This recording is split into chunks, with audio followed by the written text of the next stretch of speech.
Hello, everyone. I would like to speak with you this time about the legalization of recreational marijuana in the state of Colorado and the impact that it has had on the state. By and large, the impacts have been both positive and negative. The negative impacts are outweighing the positive. Colorado was one of the first states to legalize recreational marijuana, along with Washington and Oregon. In 2016, the tax revenue from marijuana was at $194 million. There's been debate over what's actually happened with that money. There are a number of other factors that have also cropped up in the last years. All this money is supposed to come in, but it's not really benefited everyone equally. Crime rates have increased, and there's also been an increase in the homeless population and those who are on welfare. And when the legislation went to the public with Prop 64, the promise was that there was going to be so much money coming into the state that they would be able to put that towards programs, and the primary promise was towards education and rebuilding the schools that were in disrepair. Other programs have arisen, such as marijuana awareness programs, substance abuse programs, and things of that nature. But are the schools really benefiting from this?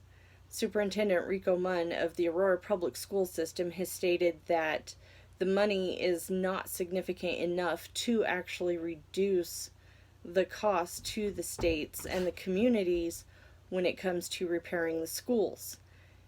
There are 127 school districts in the state of Colorado, and only 40 million of that tax revenue is earmarked through a grant called the BEST grant that is supposed to assist public schools with their costs of improving the buildings and construction of the disrepaired buildings.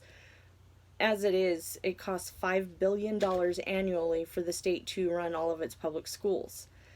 Most of the schools cannot get the BEST grant because they don't have the money earmarked for that in their budgets. They don't have the grant matching funds. This means the schools, if they don't have the money up front, are not able to get that.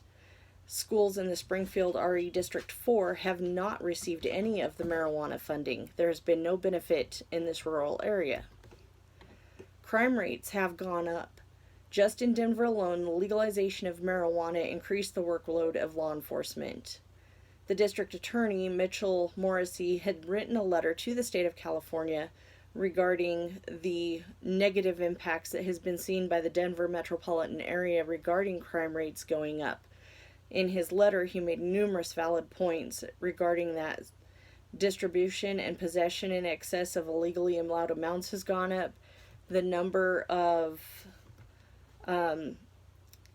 traffic deaths related to marijuana has gone up by 48%.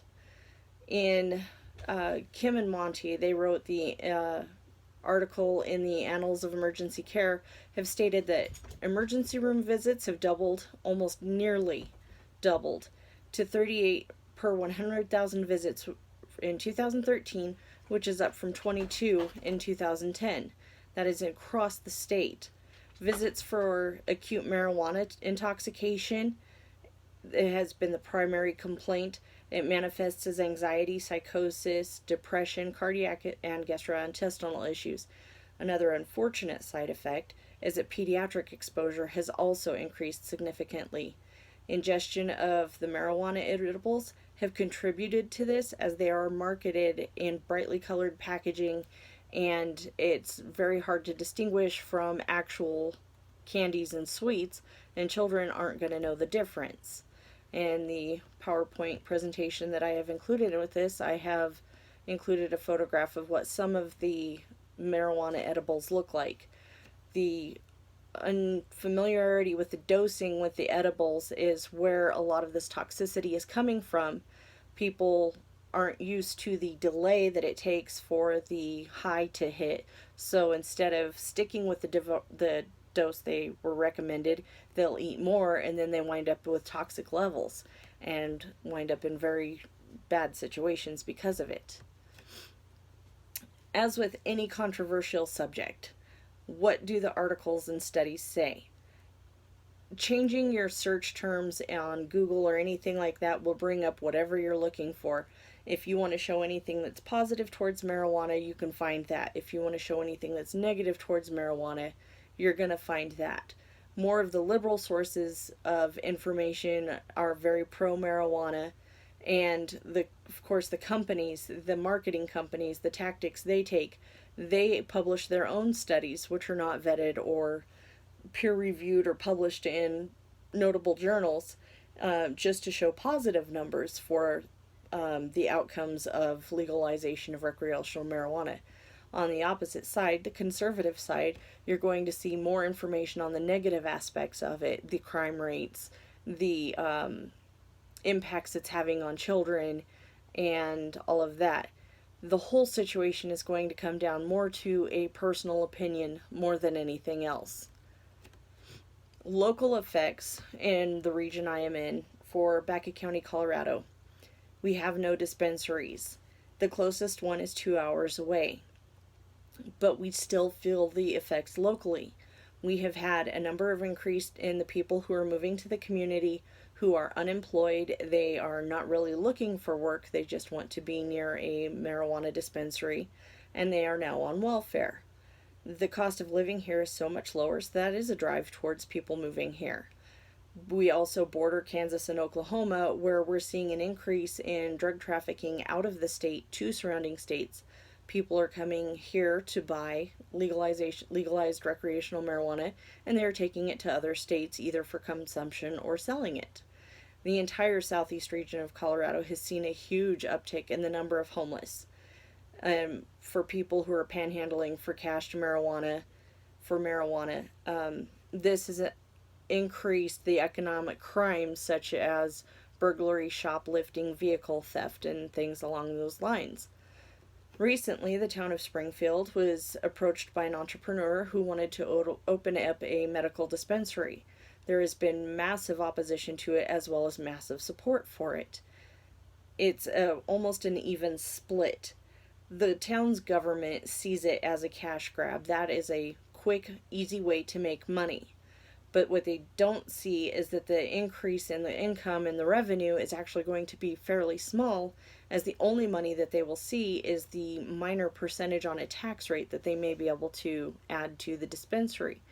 And to top, the things other ways, they might have that increase, but then they're going to have more of an expense because they will have to increase the number of officers on the force.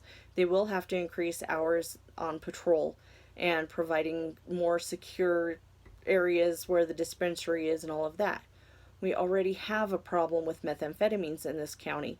The usage is very high in the population, and the recent arrest history is showing that the people who are using meth are also using marijuana.